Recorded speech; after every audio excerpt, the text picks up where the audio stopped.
Hola, ¿qué tal? ¿Cómo están? Es un gusto nuevamente estar con ustedes en una nueva entrega de este Café con Piquete, que hoy nos vamos a adelantar a las fechas y se lo vamos a dedicar a- al asunto de la muerte de Dios o de los dioses, ¿no? Hoy queremos iniciar esta conversación, Carlos y yo, sobre este Café con Piquete, hablando sobre este fenómeno tan interesante de la violencia, lo sagrado, hacia adentro y hacia afuera, ¿no? Entonces, primeramente quisiera introducir un poco la situación de dónde viene esta cuestión.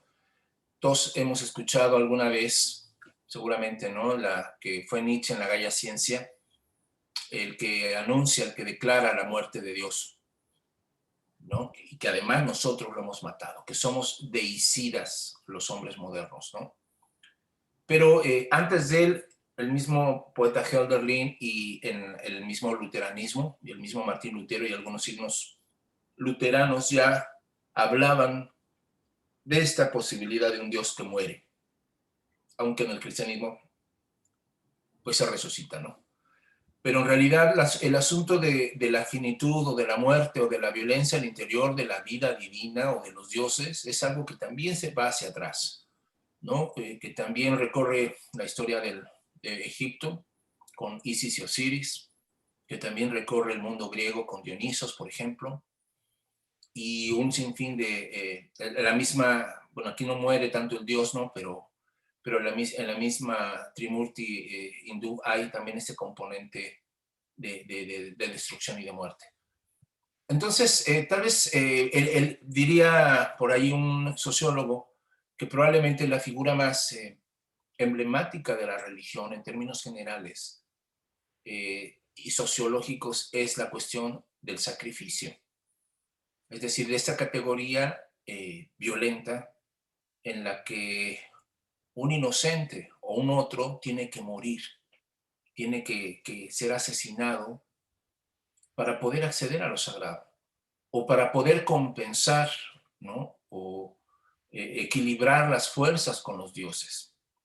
Entonces, todos estos antecedentes muestran que la famosa frase de Nietzsche pues tiene referentes que van hacia atrás y que evocan este conflicto donde el sacrificio probablemente tiene su raíz, ¿no? Y no olvidemos que bueno, el cristianismo también se corona como justamente en el sacrificio del Hijo de Dios.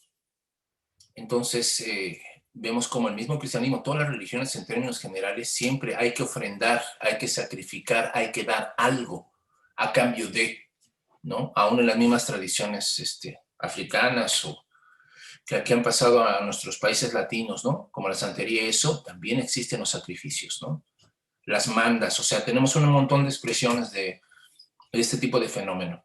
Entonces, no sé, Carlos, ¿qué opinión te merece este fenómeno del sacrificio? ¿Qué opinas tú sobre este dispositivo tan antiguo, tan arcaico, ¿no? Como el chivo expiatorio, por ejemplo, ¿no? Para entender de dónde viene este asunto de ligar lo sagrado y la muerte, ¿no?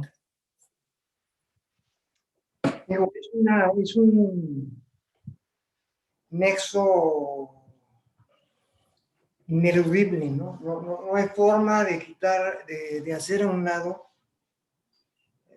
el sacrificio, Dios y la muerte, ¿no? O sea, es una cuestión que comienza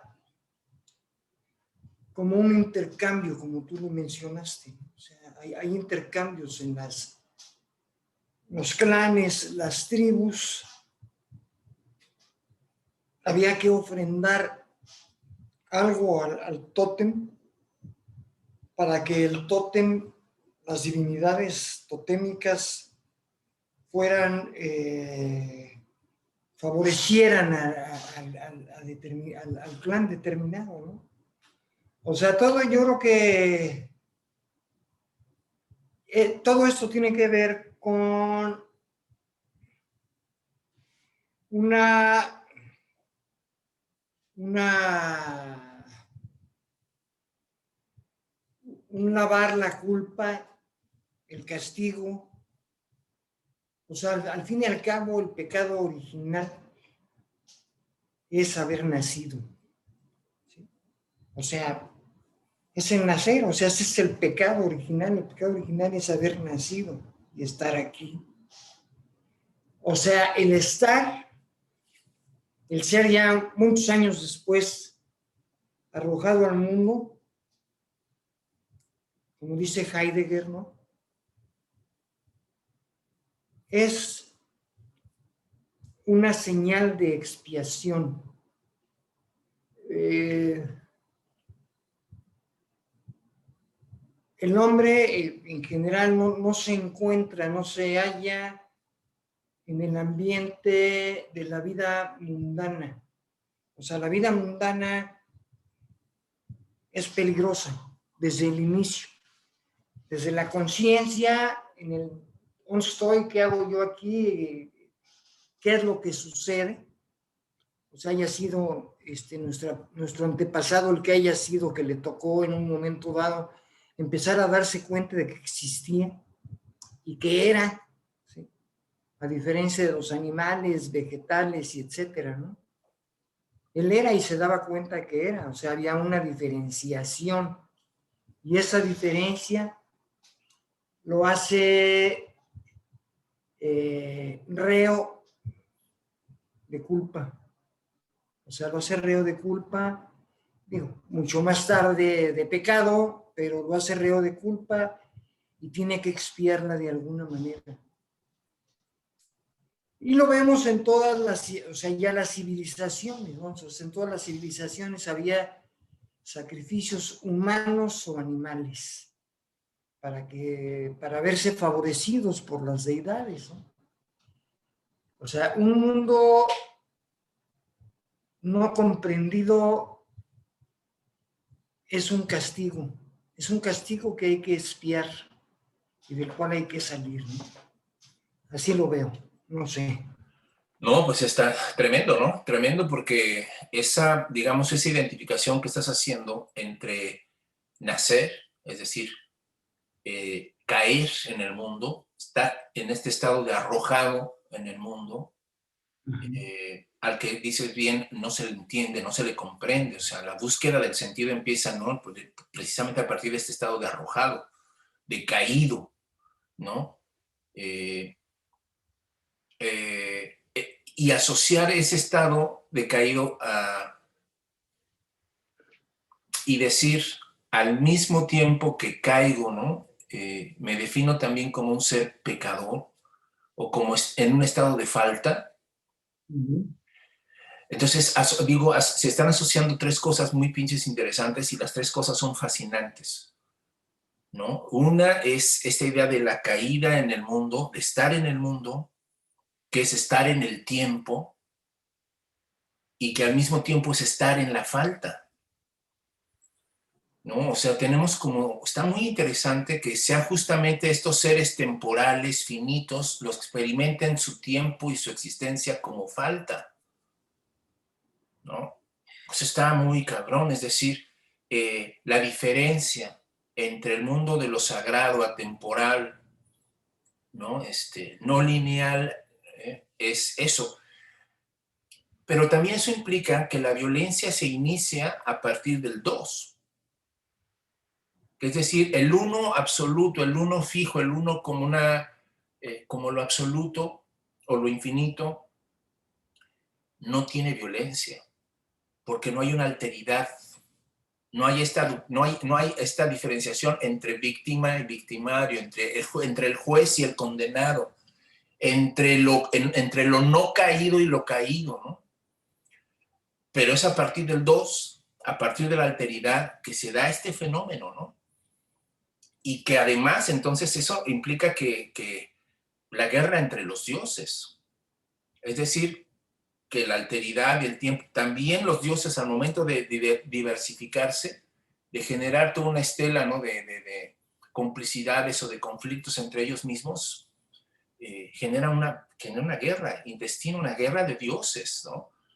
O sea, a mí, esta como dimensión cósmica de este conflicto de lo sagrado que se da, por ejemplo, cuando en Egipto, ¿no? Se le pide a Moisés, ¿no? Replicar más bien los sacerdotes egipcios replican los milagros de Moisés, ¿no? Que son como su argumento de autoridad, en nombre de quién vienes tú a liberar a esta gente, y él empieza a hacer milagros. Y los sacerdotes egipcios le responden igual, en un cara a cara, no en un conflicto entre los dioses, ya no es, o sea, digamos, ya no es un conflicto meramente social o histórico de dos, es un conflicto cósmico. O sea, lo que se está poniendo en juego es la legibilidad del mundo, ¿no? Es decir, qué narrativa es capaz de englobar las cosas y de entenderlas, ¿no? Y en función de eso es, bueno, pues que en este caso el cristianismo es el que pareciera que se lleva el triunfo, ¿no? Pero, y te voy retomando y dándote la palabra sobre esta cuestión, se supondría, para algunos por lo menos, que aunque el cristianismo también haya tenido que ver las caras con un Dios sediento de sangre, ¿no? Porque sorprende, o sea, sorprende, no, o sea, no podemos dejar de lado que este Dios moral le agrade tanto la sangre, se aquiete con sangre, desde el sacrificio, ¿no? Desde el conflicto de Caín y Abel, ¿no? Donde ambos ofrecen una ofrenda a Dios, uno ofrece un animal, el otro ofrece vegetales, y el que agrada a Dios es el que mató al animal, ¿no? Entonces, para algunos, y yo no sé cuál sea aquí tu opinión, si el cristianismo vence el tema de los sacrificios, porque al sacrificar al Hijo de Dios, es el sacrificio de los sacrificios, ¿no? Es decir, es el sacrificio final, el sacrificio que cancela los demás sacrificios, ¿no? Y en ese sentido se vuelve, digamos, absoluto. Absoluto. Y uno dirá, bueno, entonces estaríamos a partir de ese momento en la inauguración de una religión no violenta. Pero realmente fue así. ¿Realmente el cristianismo se vivió y se desarrolló como una religión no violenta? Cuando llegaron aquí a América, ¿fue una religión no violenta? ¿Cómo ves? Bueno, me voy un poquitito atrás, que no es tan poquitito, pero lo voy a tratar de hacer rápido. El judaísmo es una religión de un Dios violento, ¿sí? O sea, el judaísmo exige, estamos en Jericó y todos estos lugares, y Dios les dice a Josué y a todos estos, y antes también, que no queden hombre, mujer, niño, vaca, perro, ni nada, ¿no? Todos muertos, ¿sí? O sea, es un Dios genocida, es un Dios salvaje, es un Dios que se alimenta de sangre, ¿sí? Los que cuando Moisés sube al monte y baja y están los que tienen el borrego de oro, o lo que sea, ¿no? La vaca de oro, El becerro. el becerro, perdón, sí, el becerro de oro, los manda a matar, ¿no? O sea, no hay más Dios que yo. Y tacarrún. O sea, es que también, o sea, no es que en las civilizaciones o en religiones que no fueran monoteístas no fueran salvajes, ¿sí? Digo, salvajes, bárbaros, quiero decir. Sino pues tenemos, pues para muestra están los nahuas, ¿no? O sea, sacrificios humanos y etcétera, ¿no? Y hay una bola de situaciones antes y después así, pero, o sea, vienen de una tradición, o sea, que dicen judeocristiana, que yo la veo más bien como judeo-romana, ¿sí? O sea, Cristo es romano. Bueno, Cristo es griego, porque además hasta el término es griego, ¿no? Es paulista, ¿no? Sí. Y o paulista, como se diga. Pero el monoteísmo tiene que ver con algo muy particular, que es el dominio. O sea, lo que dices, ¿no? O sea, vemos en el Monte Olimpio cómo se pelean los dioses, y hay una bola de intrigas y una bola de madres y cosas por el estilo, ¿no? Y los dioses complican la situación del hombre. en lo social y en lo político. Y desde luego no religioso, para empezar, que va a redundar o va a repercutir en lo social y en lo político. Porque acordémonos, el otro día estábamos hablando de Roma. Roma aceptaba todas las religiones de sus nuevos ciudadanos, de las regiones conquistadas. Es más, dentro de la ciudad había santuarios para Artemisia y una bola de dioses africanos, asiáticos, o donde fuera que hubieran llegado los romanos, ¿no? Pero esto tiene un cambio muy fuerte. De repente, o sea, así como empieza el martirio, digamos, de los primeros cristianos, o sea, todo este rollo de la matanza en los coliseos y una serie de cosas, ¿no? En las arenas más bien. Se vuelve, ya una vez que llega a ser Roma cristiana, ve la oportunidad de adoptar el monoteísmo como religión de Estado imperial. Y el Estado imperial no quiere divisiones, ¿no? Entonces, no solo empieza a acabar o a dominar a los que tiene alrededor en Europa, etcétera, ¿no? La parte de Oriente que le corresponda, sino que los centra en un solo Dios. O sea, solo un Dios manda, solo un Dios, y esto es lo político, tiene el poder, ¿sí? Nada más a un Dios le toca definir lo que es el bien y el mal, y ese Dios, o sea, la Iglesia católica es apostólica y es romana. Y no lo es nada más por la cuestión de que es el Vaticano o haya sido sede de la religión Roma durante varios siglos, sino porque Roma es el imperio. Y eso tiene que ver. Entonces, a la hora que llegan, o sea, a la hora que llegan a América, que además es, hablando de la alteridad, ¿no? Que mencionabas hace rato, ¿no?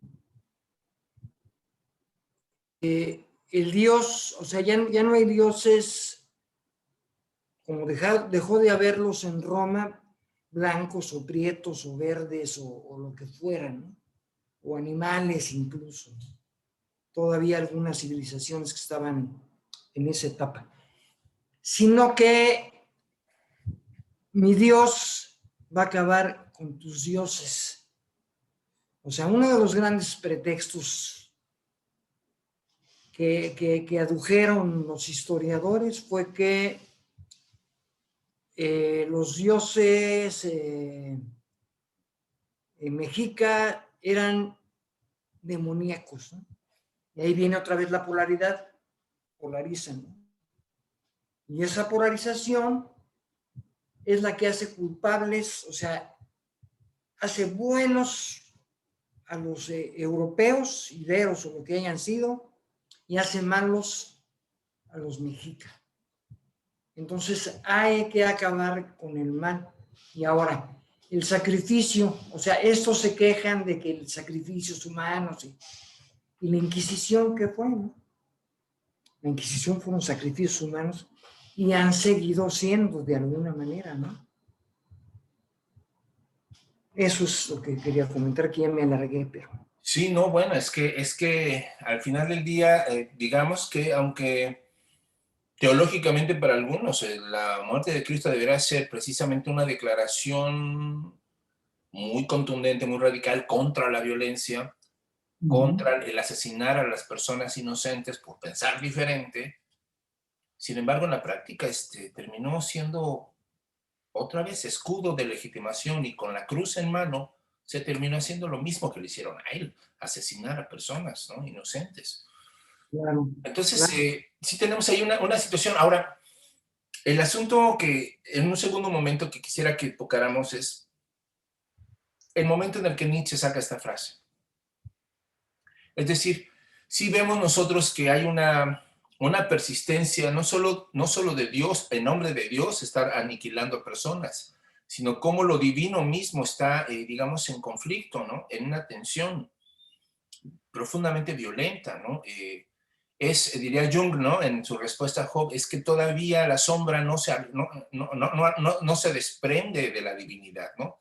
Todavía hay esta tensión entre lo siniestro y lo luminoso dentro de Dios, ¿no? Es el cristianismo el que pretende con la figura del diablo, de Satanás, ¿no?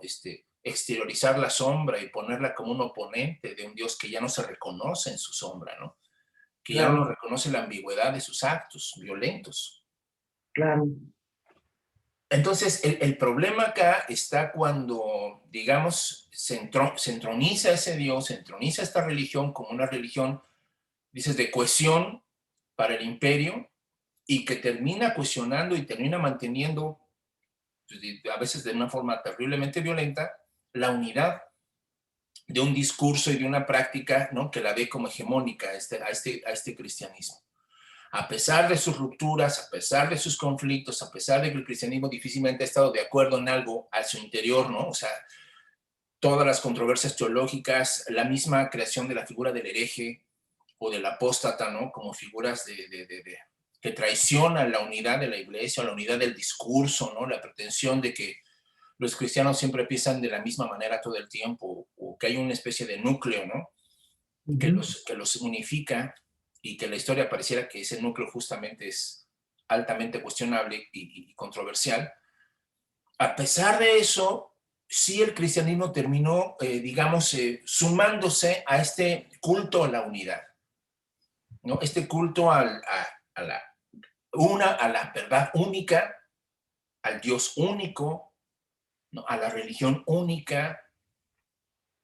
Y esto me parece que es lo que está detrás de la afirmación del Dios ha muerto de Nietzsche. Ajá. Es decir, que el Dios ha muerto de Nietzsche no es solamente el ocaso del paganismo lo que se testimonia, ¿no? La muerte o el olvido de los dioses paganos o del sentido pagano de la existencia, ¿no? Sino también la muerte de un Dios que, siendo único y hegemónico, termina como haciéndose una especie de harakiri, ¿no? Porque, digamos, en la medida en que este mundo moderno se vuelve cada vez más autónomo y se hace como autorreferencial, es decir, ya no necesita categorías trascendentes para entenderse. El discurso de la ciencia, el discurso de las ciencias humanas, de las ciencias del hombre, de la historia, de la biología, de las ciencias duras, son discursos autorreferenciales, donde ya no hay trascendencia allí. Entonces, digamos, la consecuencia última es, pareciera que este Dios que muere y muere en nuestras manos es porque muere de inoperancia, muere de ineficacia, ¿no? Muere de irrelevancia, por decirlo así, ¿no? El Dios cristiano que se entroniza como el Dios único en una única realidad, en un único mundo, en un único sistema, pues es cada vez más vulnerable de que ese mismo sistema que él entroniza y que vuelve único con sus premisas, se le termine volteando y termine digamos, como una especie de hijo, como un hijo pródigo, pero más bien vengativo y cabrón. La modernidad termina vengándose gracias a esta autonomía que se le da, a esta idea de hegemonía que tiene del cristianismo, volviendo al cristianismo una religión ineficaz para comprender el mundo. Porque el discurso científico ahora es el que tiene la última palabra, no la religión. De acuerdo. Estás un poco fuera de cuadro, Armando. Es que lo que pasa es que no sé si sea una especie de luz divina la que me atormenta. A propósito, sí no sé. Estás evadiéndome. Evado la luz ahora, ¿no? Estoy en contacto con mi sombra, entonces. Ándale. No sé cómo mover esto para que no me esté. Ahí está, ahí está. Ahí estás. Ahora sí, hazme un poquito así, si quieres, como estabas. A ver, ahí estás a todo. Ok.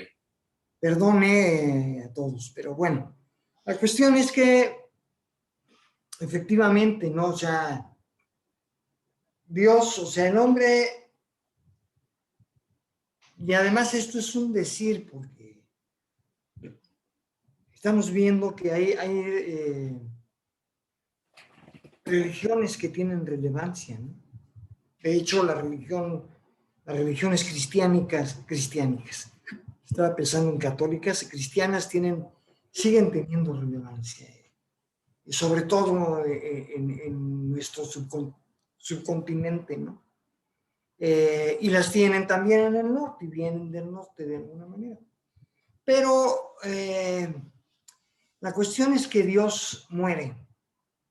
A Dios se le separa, para empezar, del Estado, y Dios muere en el racionalismo, en la ilustración, viene el laicismo, el secularismo, pero Dios está dando sus patadas de ahogado, ¿sí? O sea, teológicamente, filosóficamente y, digamos, racionalmente, Dios está muerto. Pero también cabría preguntar si Dios alguna vez nació, ¿no? Como tal. O sea, como Dios, o como dioses, o como lo que quieras. O sea, ¿en dónde nace Dios? Dios nace en la necesidad humana de controlar, ¿sí?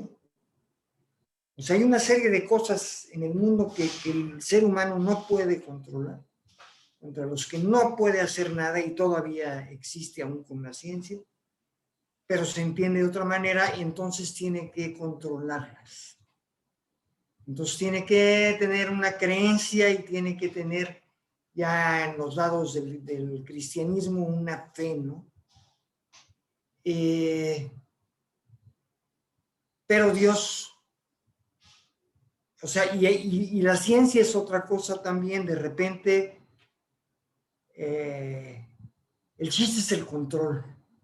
Entonces controla con los dioses lo que supuestamente pueda controlar, que no controla nada, y luego controla con la ciencia. Se cambia, o sea, cambia de bando, porque el control se le ofrece ahora a la ciencia de una manera mucho más pragmática, ¿no? O sea, ya no hay que esperar a que Dios te haga el favor o lo que sea, sino que pues hay que hacer las cosas, ¿no? Y vamos hasta el dicho totalmente bárbaro, que es: si se puede, hágase, ¿no? Que tiene que ver con la destrucción del planeta y de una bola de situación. Pero al fin y al cabo, o sea, yo no voy a decir que ahora la ciencia es Dios. Sería un despropósito, así es como muchas veces yo lo escuché en la preparatoria y cosas así. No, es que los que van con la ciencia tienen a su Dios en la ciencia. Y sí, desde luego hay un cientificismo, ¿no? Y hay gente que también, pues igualmente podría tal vez morir en aras de la ciencia, o sea, defendiéndola como una divinidad, ¿no? Pero vemos que no es así. Pero de todas maneras, o sea, se polariza esa cuestión de la necesidad del hombre, ¿no? O sea, ¿cómo voy a proveer lo que requiero? Esa necesidad que tengo de alimento, de seguridad, ¿verdad? Todo lo que tú me digas, ¿no? Y sucede que la ciencia tampoco da todas las respuestas.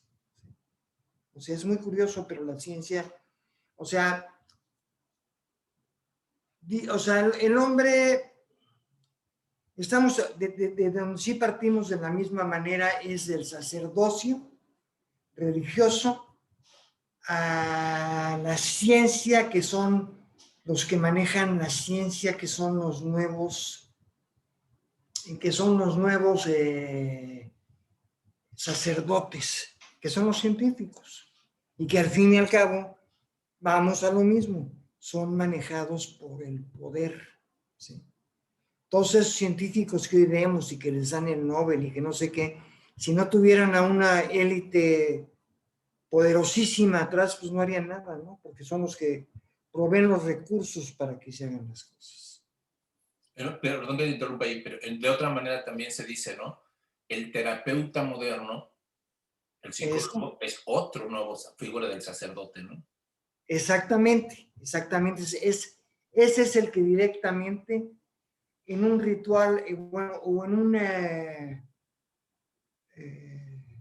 sacramento particular, que sería la confesión en la religión católica, es el que te perdona los pecados, ¿no?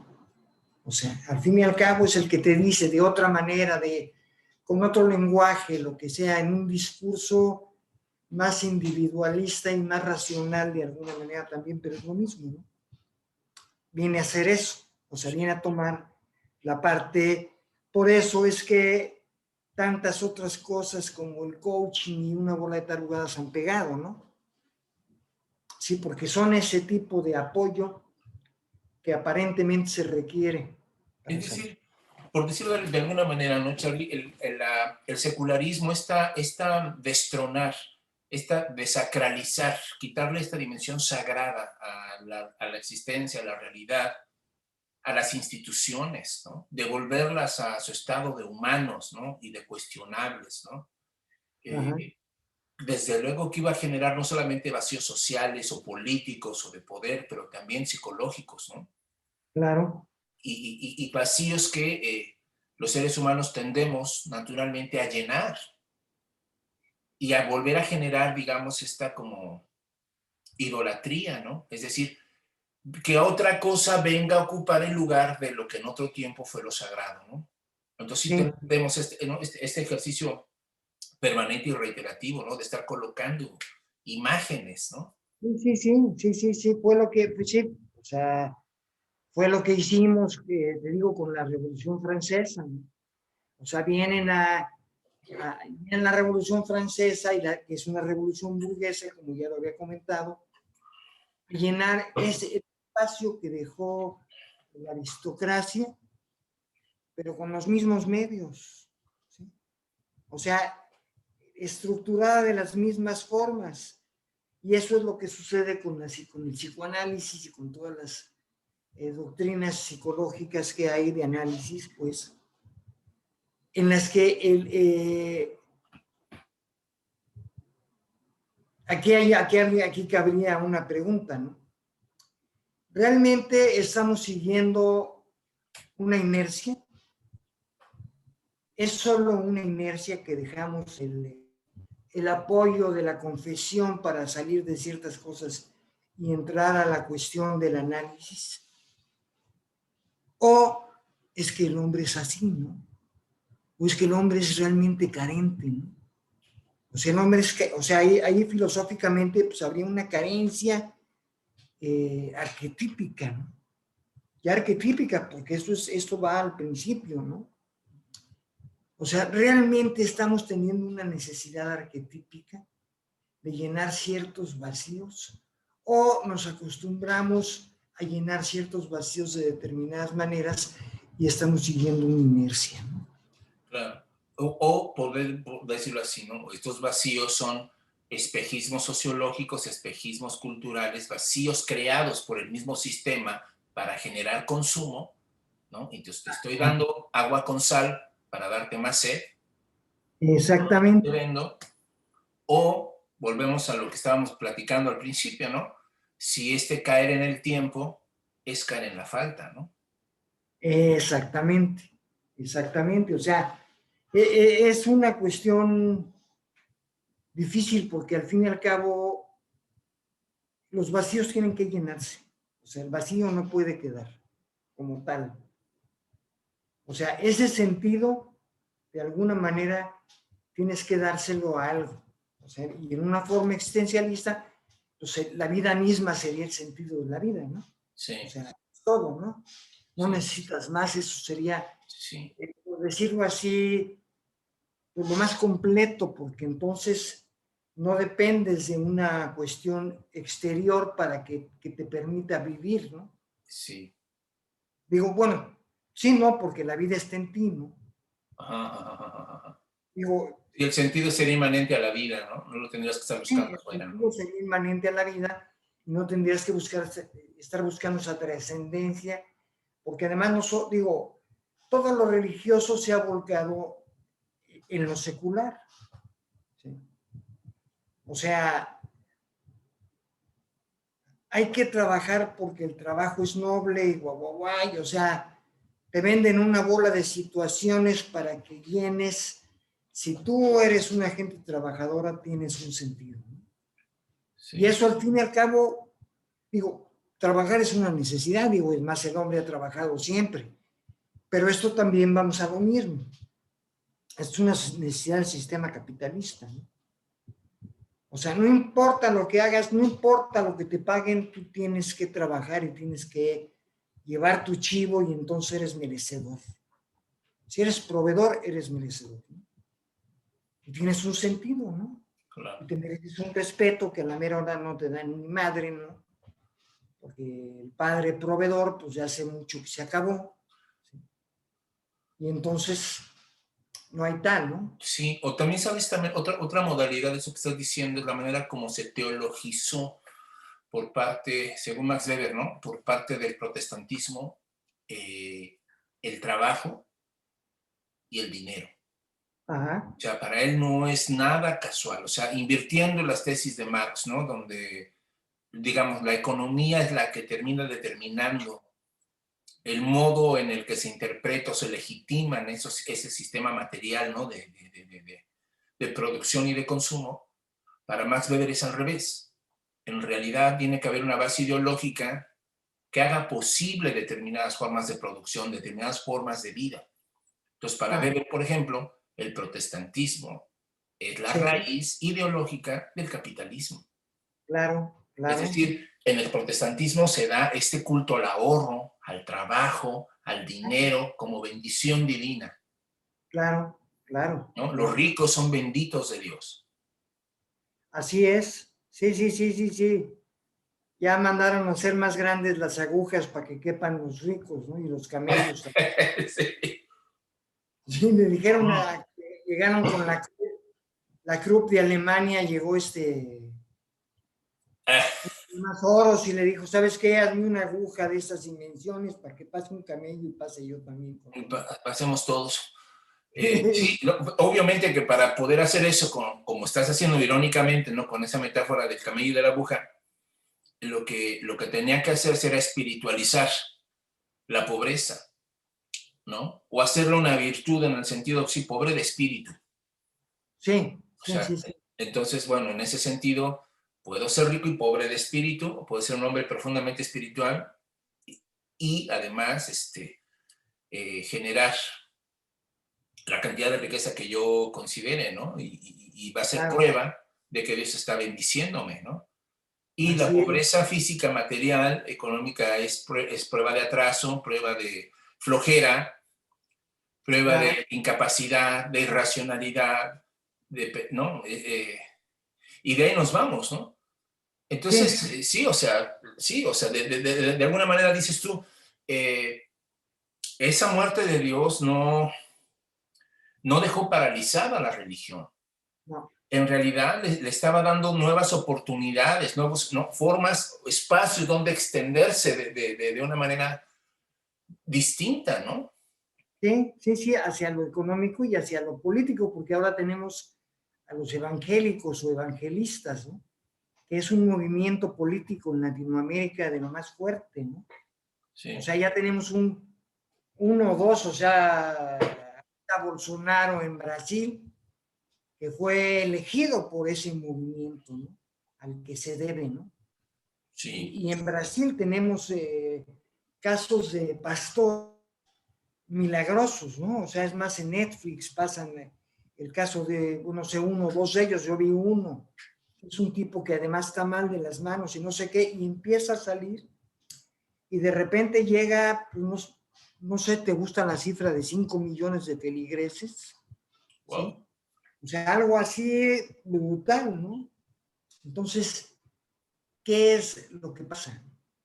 Y además, si vamos al protestantismo inicial, que es bueno, desde el anglicanismo y el luteranismo y todo, América Latina es pobre porque somos flojos, ¿no?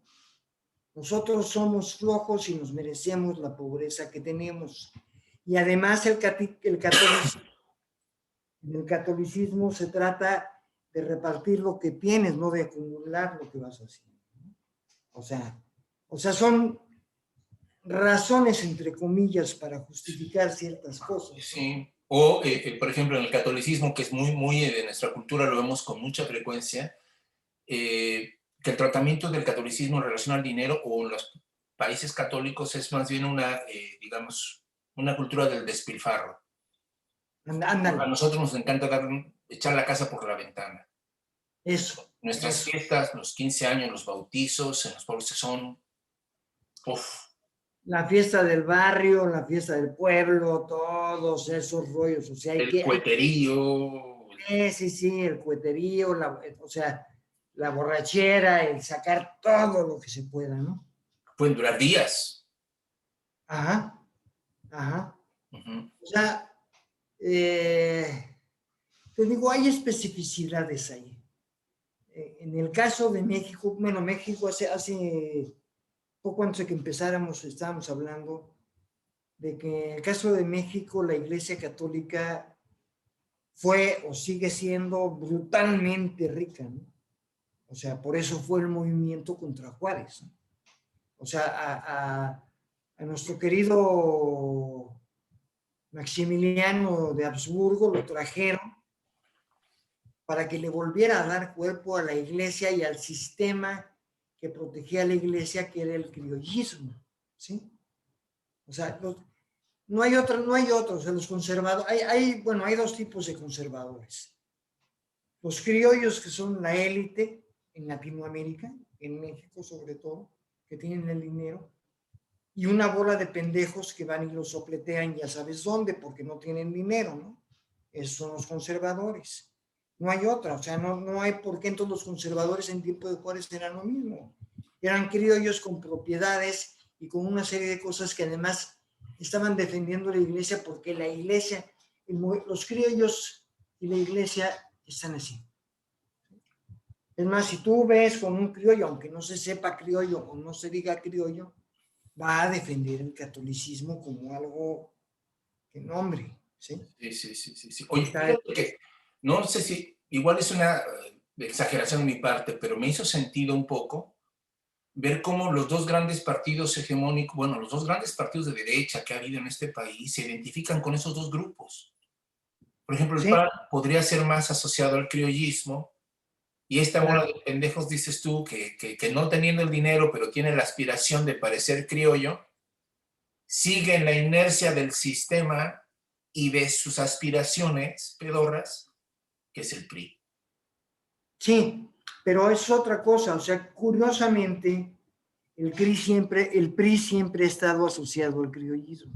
Sí, o sea, aunque sea aspiracionalmente, o sea, como sea, sí. A excepción de Zapata y de Villa, todos los demás caudillos fueron criollos. Carranza, Madero, tú dime el que te guste, Obregón, todos eran latifundistas, todos eran terratenientes y latifundistas del norte y tenían propiedades gigantescas.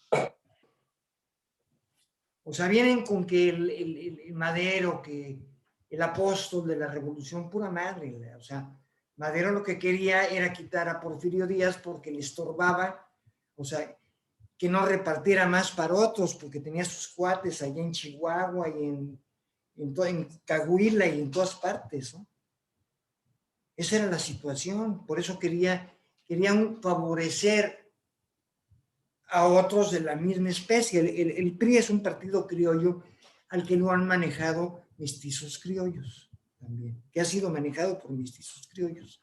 Y digamos, es que a lo que me refería más es como la base popular priista, tipo Antorcha Campesina, todo ese tipo de fenómenos masivos, ¿no? Donde están estos cuates que, ¿no? Bueno, lo que sucede es que el PRI tiene todo el background para poder tener ese tipo de movimientos. El PRI, es más, ahorita me acabo de comprar un librito que les quiero enseñar, que se llama La Revolución Inconclusa, la filosofía de Emilio Uranga, artífice oculto del PRI, que todavía no lo leo, no lo he abierto. Pero el PRI, o sea, tiene que ver con movimientos políticos y colonialistas. Nosotros pasamos de la colonia española a la colonia inglesa en la República, ¿sí? La primera república y la segunda, todos eran criollos los presidentes. Desde el primer imbécil de Guadalupe Victoria, que se llamaba Ramón Araujo de la Fosilla, ¿sí?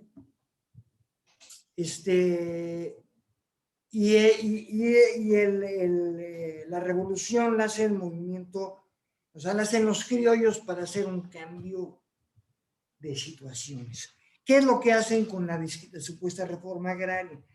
Quitan una bola de haciendas a hacendados pequeños y medianos, ¿sí? Para dárselas de hacer el ejido. Bueno, el ejido ya fue más tarde y todo esto, pero para hacer ese movimiento social. Y crean el PRI-CUETRA, acuérdate, que hace los 4 sectores de la unidad nacional: sector popular, ¿sí? El sector campesino, el sector obrero y el ejército. O sea, es toda la escuela. ¿De dónde sale Artocha Campesina? Pues de los movimientos obreros. O sea, son superposiciones. Claro, digo, son mucho más fresas los güeyes del PAN, son mucho más conservadores. Ahí está. O sea, ahí ya no aceptan mestizos criollos, o son blancos o son blancos. ¿Sí? Sí. O sea, porque los mestizos echaron a perder lo que estaban haciendo los criollos puros. Sí. Ahora... Con Dios. Sí. Perdón. No, termina. No, nada más te quería decir eso. O sea, el conservadurismo más exacerbado está asentado sobre la religión católica más conservadora y más jerárquica. Sí. Bueno, pues justamente, ¿no? Retomando esta cuestión y digamos ya como cierre, ¿no? En la última parte ya de esto que estamos comentando, mencionar este fenómeno tan curioso que se dio para nosotros, ¿no? Muy notorio en estos últimos años. Digamos que con la separación de Iglesia y Estado, decíamos, pareciera que a la Iglesia se le quita, ¿no? Se le quita una serie de privilegios y de injerencias en la vida pública para que sea el Estado quien determine esta situación. Pero al mismo tiempo, curiosamente, en la práctica, esa separación Iglesia-Estado también generó un vacío en el que no solamente la Iglesia es la que no va a intervenir en las decisiones del Estado, pero tampoco el Estado va a intervenir en la vida interior de la Iglesia. Y es aquí una cuestión muy, muy ambigua, porque usualmente se entiende que la vida pública es la del Estado y la vida privada es la vida a la que le compete preservar y cuidar a la religión, ¿no? O sea, la religión se vuelve, la vida privada se vuelve el ámbito propio de lo religioso. Sin embargo, en la práctica, esa distinción sí generó un espacio donde el Estado dejó como fuera de, como si fuera una entidad, como una especie de anomia, como si fuera una entidad aparte, como si fuera un subgrupo con su propia lógica, con su propia constitución, la Biblia, al interior, ¿no? A la religión, a las iglesias en concreto, ¿no? Entonces vemos cómo aún esto en Estados Unidos genera, por ejemplo, que en Estados Unidos hay un broncononón con las iglesias que es justamente económico porque no declaran impuestos, igual que en México. O sea, no declaran sus ingresos, no hay forma de saber qué ingresa, cuánto sale de diezmos, de ofrendas, en las iglesias católicas y en las evangélicas tampoco. Y ahí empieza todo un asunto extremadamente turbio, donde no hay la injerencia ni la supervisión del Estado hacia este tipo de conductas, de prácticas de sacerdotes y pastores, ¿no? En términos generales. Y además de eso, digamos, resulta muy complicado y hasta ahorita yo no he sabido de un solo caso en México, igual los hay, o no sé si, o sea, no sé si desconozco, ¿no? Este tema sobre cómo aplicar el derecho aquí, por ejemplo, al fraude. Por ejemplo, te comentaba, ¿no? De este video que vi de una pastora que se tira en el suelo en su congregación, se queda ahí como muerta y les dice que no va a resucitar hasta que la iglesia ofrende, ¿no? Y entonces la gente empieza a llegar a donde está aparentemente muerta, ya sea, ¿no? Tirada la pastora, y empiezan a llegarle los billetes. Y a base de billetazos me la resucitan, cabrón. O sea, que Lázaro ni que la chingada, o sea, este está, ¿no? Bueno, además que está exhibiendo que el verdadero Dios es el dinero, ¿verdad? Claro, El claro, último fetiche capitalista de la divinidad es el varo, ¿no? claro. Pero, pero la pregunta es, ¿por qué un fenómeno así, como este que te estoy poniendo, y hay muchos, ¿no? Hay muchos. Digo, o sea, el cine ya desde Buñuel, ¿no? Ya empezaba con Nazarín a aproximarse a una crítica a la religión, ¿no? Te decía el Evangelio de las Maravillas, o sea, si hay algunos ejemplos. Aún ahora ya se está criticando también los fenómenos protestantes o evangélicos, ¿no? De este tipo de cosas, como las que mencionas en Brasil, o igual hay una película sobre el padre de sufrir, ¿no? Aquí de lo que pasa en México, o sea, ya se empieza, ¿no? A ventilar el asunto sobre una crítica a la religión, a las iglesias, precisamente por ese estatuto de anomia en el que viven, ¿no? Todo el fenómeno sectario, ¿no? De personas que terminan asesinando, suicidándose, ¿no? Seducidas por la labia y las profecías, ¿no? Pero hasta ahorita yo no conozco a una persona que levante un acta contra el pastor por fraude, por manipulación en ese sentido de utilizar la religión como una estrategia ideologizante, coco wash, para quitarle dinero a la gente. No solo por la promesa de la vida eterna, sino porque Cristo viene pronto, vende todo, ya se acerca, ya se escucha, ya se siente, ¿no? Las profecías se están cumpliendo, ¿no? El caos mundial es signo de los tiempos de que esto ya va a tronar y más vale que Dios te agarre bien parado, cabrón, ¿no?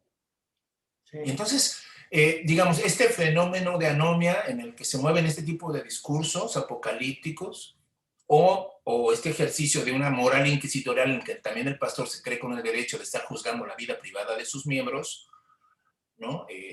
No está tipificado como un delito, pudiéndolo ser.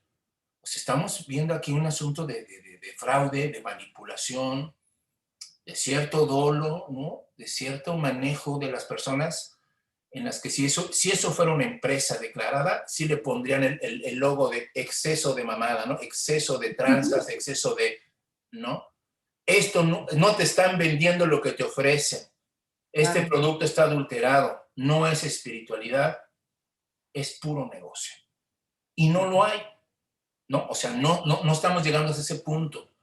De hecho, al contrario, estamos viendo cómo la iglesia está regresando con mayor fuerza, como dices, a querer imponerse. Digo, hubo hasta en Estados Unidos manifestaciones de cristianos que decían, ¿por qué nos vamos a poner el cubrebocas, no? Claro, claro. Y los terraplanarios y los, Sí, los providas y demás, ¿no? no.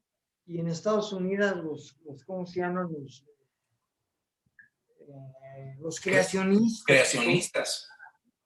Y acá, desde luego, pero mira, bueno, yo te voy a decir lo que yo creo. Ahora sí es creencia, digo, lo he estudiado, pero va la situación, vámonos otra vez a la reforma. Hay una división iglesia-estado. La iglesia, desde luego, se convierte en un estado fuera del estado. Eso es lo que sucede. O sea, la iglesia hace un estado espiritual fuera del Estado, Sí, el Estado laico. sí. Y en ese sentido empieza a ser, es más, la parte más dura fue cuando, ¿cómo se llama? Los cristeros, Sí, que es cuando se les dicen, ¿saben qué? Se van a acabar el culto y esto y lo otro, porque no es, o sea, porque se estaba viendo un poder paralelo que era peligroso para el poder civil, ¿sí? Así se le estaba viendo a la iglesia después de la revolución. Entonces, viva Cristo Rey, y hacen un rollote para defender no a Cristo Rey ni a la madre, sino a la jerarquía católica. Y entonces el PRI y la iglesia hacen, como se llama ahora, concertaciones, ¿no? Dice, está bien, yo no me meto conmigo, pero tú no te metes conmigo tampoco, ¿sí? Y vamos a gobernar al país, porque además al PRI lo que le interesa es que la gente esté estúpida, y la religión es una ideología que mantiene a la gente estúpida. Entonces llega un momento, ya has visto, o sea, como dos círculos, ¿no? Están como dos círculos así, que de repente se entrelazan. Y en este punto de aquí, donde se están entrelazando precisamente, es donde hacen sus negociaciones, ¿sí? Yo me mantengo acá como Estado y no puedes tener cuestiones públicas y lo que tú quieras, tú eres privado, pero no sé qué, pero acá tú me controlas a la gente y yo no me meto contigo y te dejo tu lana y lo que tú quieras, así, o sea, el PRI siempre ha podido concertar con todas las élites de poder. Y desde luego que la iglesia católica, para empezar aquí en México, como es la evangélica, en otras partes de Sudamérica, pues ¿qué fue lo que hicieron en Bolivia? Tumbaron un presidente, los evangélicos, ¿sí? Ya los mandaron al carajo, pero mientras tumbaron un presidente. Entonces, vamos a mantenernos unidos y no hay cohete y tú no sé qué, y de repente, o sea, el neoliberalismo, ¿no? Que dicen que no existe, ¿no? Llega Salinas y dice, tráigame al pinche Cuadro Boitila, yo pago las otras, cabrón, ¿sí? Y entonces, fuera máscaras, eso lo único que hizo fue fuera máscaras, porque el PRI estaba con los neoliberalistas arrasando con todo, quería que estos, o sea, mantener a la gente contenta porque ya se permitía, eran cuates de la iglesia, ya estaba el Papa, que venía a México y todos los mexicanos de más guadalupeanos, o no sé qué mamadas decía el pinche viejo ese. Perdón, pero, o sea, no he visto gente más conservadora y más estúpida que ese. ¿Sí? Y entonces así nos hemos llevado, entonces hasta que en el punto en que el güey este de la iglesia del no sé qué sale de Bellas Artes a darles a echarles el chorro a sus feligreses allí afuera de Bellas Artes, y curiosamente le echan la bronca a López Obrador. Dicen, pues no, que la iglesia y el Estado, pero si hubiera salido Rivera, no hubieran dicho nada, cabrón. Claro. Pero esa es otra cosa, se quiere seguir manteniendo al catolicismo como principal religión en México. O Sí, sea, sí. Dios no ha muerto definitivamente, desgraciadamente. Teológicamente ya murió, ya sabemos los que queremos pensar y que no nos y no solo porque seamos más inteligentes o no, no tiene que ver nada más con eso. Tiene que ver con un valor de vida, o sea, valor de vivir. O sea, no te vas a andar escondiendo atrás de un cabrón que no existe, porque además, o sea, yo no conozco una gente católica que sea realmente neta, cabrón, que sea honesta, consigo mismo y a la lana además, ¿no? Entonces, o sea, pues qué pedo si antes de 3 segundos antes de morirme me arrepiento y me voy al cielo, ¿no? O sea, es una pinche conveniencia de la gente. Y la gente de abajo, desgraciadamente, está siguiendo de maneras, como dijimos, cuando se entrelazan las culturas, sincretismo, ¿sí? en el que pues ahí está la Virgencita de Guadalupe, ¿no? Que es la Tonantzin, ¿no? Y que se siguen ciertas creencias de maneras muy, muy extrañas, ¿no? Pero Dios sigue vivo. O sea, a pesar de Nietzsche, Dios sigue vivo. En Europa, en los países desarrollados europeos, porque eso no sucede en Estados Unidos, está mucho más controlado y el no deísmo, que no voy a decir ateísmo porque es un término que nos aplicaron los pinches deístas, está ganando terreno, ¿no? Y aquí en América Latina no. Aquí en América Latina lo que está sucediendo es que están cambiando una fe por otra, ¿no? No, pues es que estos católicos son tales por cuales, hay puros españoles, y los evangélicos o los pentecostales ponen a indígenas a dirigir las iglesias. Ahí sigue Dios. Ahí está Dios. O sea, y el que me diga, o sea, y Dios, yo sé que a mucha gente no le va a gustar, pero Dios es una forma de control. Dios fue una necesidad de la humanidad hasta que llegaron los asirios, porque ahí empezaron, Dios eran los gobernantes, pues ya ves, en los egipcios, pues, el faraón era un dios.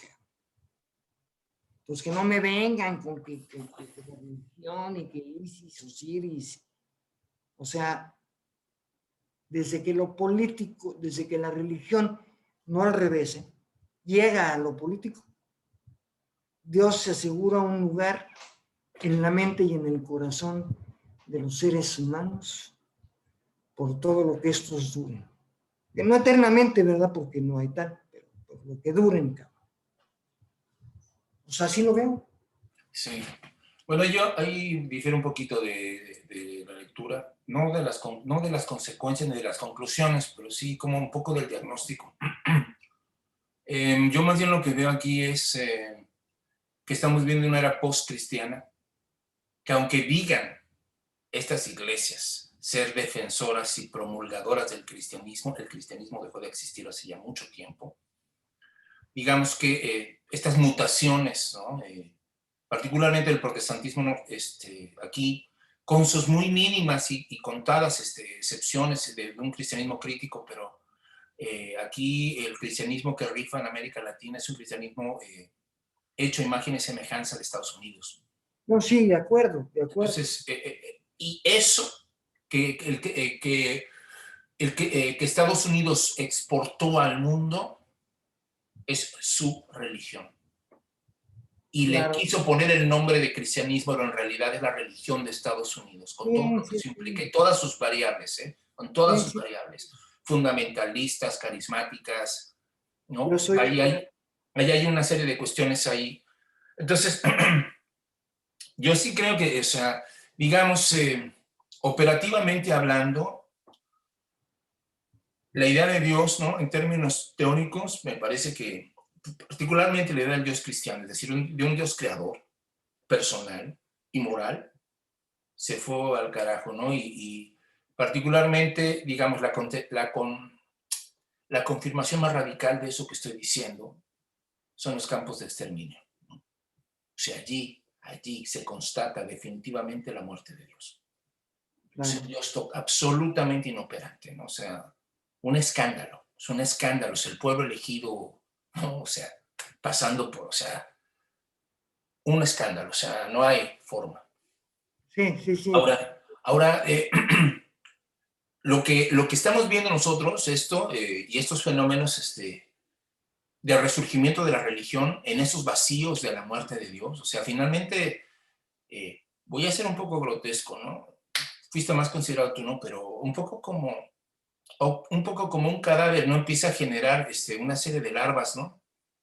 Que se mueven al interior del cadáver, Así me parece a veces que el fenómeno de la religión en el mundo capitalista o postmoderno o hasta uno de nuestros márgenes como América Latina se mueven así, como seres ávidos de poder y de control y de dominio y de legitimación del statu quo, ¿no? A partir de ese cadáver, a partir de ese vacío.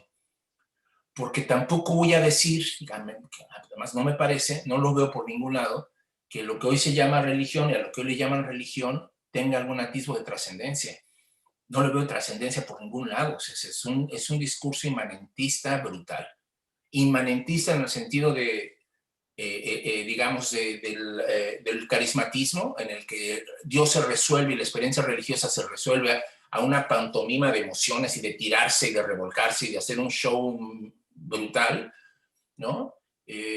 Pero también en la inmanencia conservadora y fundamentalista hacia el poder político y económico, donde no hay diferencia, ¿no? O sea, la forma en la que se legitime religiosamente o no religiosamente no hace diferencia en realidad, ¿no? Estamos ante una iglesias tremendamente domesticadas y muy bien integradas al sistema, ya sea carismáticas o no, fundamentalistas o no, porque además esa es la otra bronca, ¿no? O sea, la gente más conservadora y más fundamentalista de las religiones, cuando ve fenómenos como este que platicaba yo de la pastora que se tira al suelo y se la resucitan a billetazos, ¿no? Dice, no, no, no, no, pero el cristianismo es otra cosa. Nosotros en mi iglesia no hacemos eso.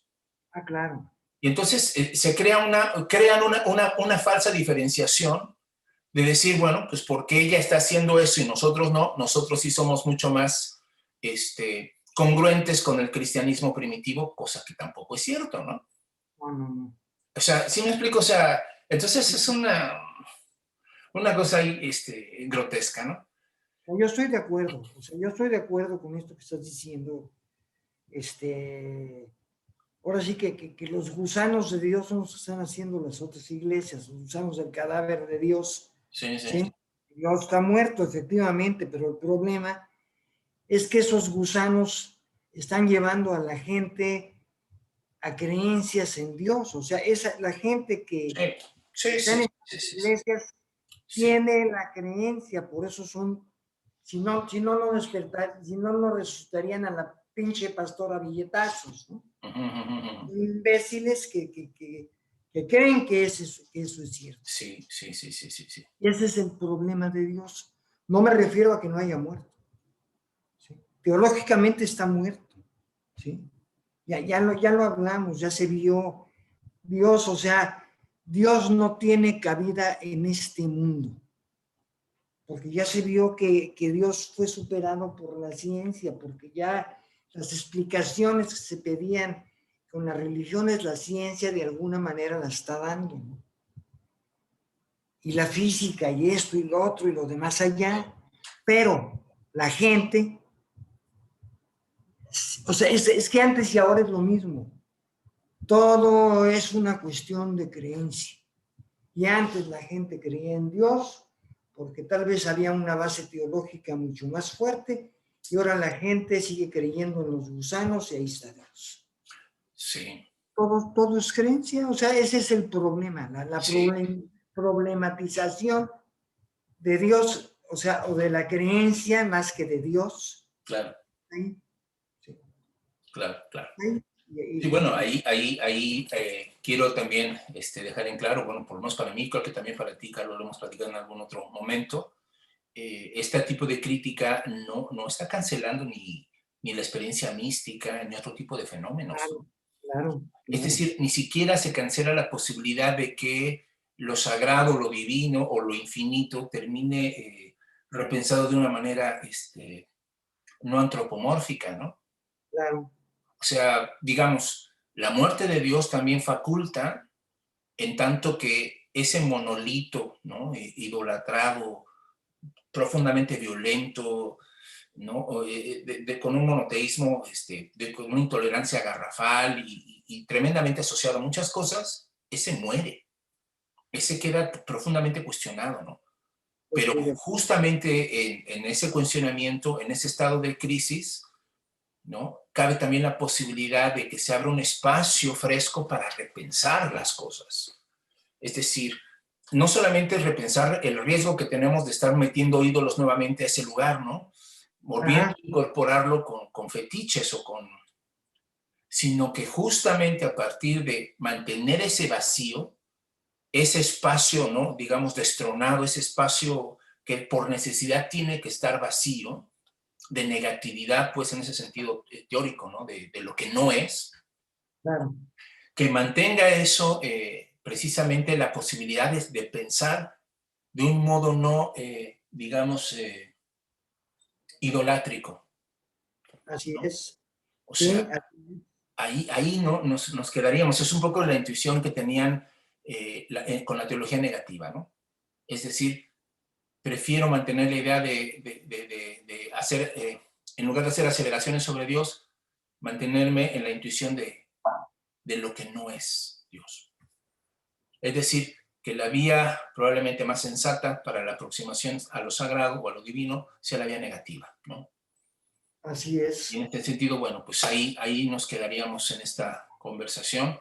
Ojalá que nuestros amigos tengan junto con nosotros tela que seguir cortando, que no, digo, hay muchas cosas más que se pueden seguir diciendo sobre este tema. En realidad solamente se atisbaron algunos puntos, ¿no? Algunas cuestiones problemáticas, ¿no? Con respecto a la muerte de Dios, en nosotros particularmente como latinos, como mexicanos, ¿no? Y que nuestros amigos sigan acompañándonos en la próxima sesión con con otros temas. Y bueno, pues tal vez en algún otro momento volvamos a este tema y nos acerquemos un poco más a la idea de entonces cómo pensar, ¿no? Desde ese vacío, ¿no? ¿Qué es lo que puede ser pensado o pensable desde esa negatividad de esa muerte, ¿no? Hacia dónde podríamos dirigirnos, ¿no? De una manera no idolátrica, de una manera no fanática, no tribal, no violenta, ¿no? Sí, y sentido también, no nada más pensado, sino sentido, pero de otra manera, ¿no? No de una manera de la dependencia, sino de manera libre. Así es. Pues muchas gracias a todos por estar con nosotros esta sesión. Les mandamos un fuerte abrazo, que estén ustedes muy bien y nos veremos aquí en otro lunes más de aquí de Café con Piquete. Que estén muy bien todos. Que estén muy bien, hasta luego.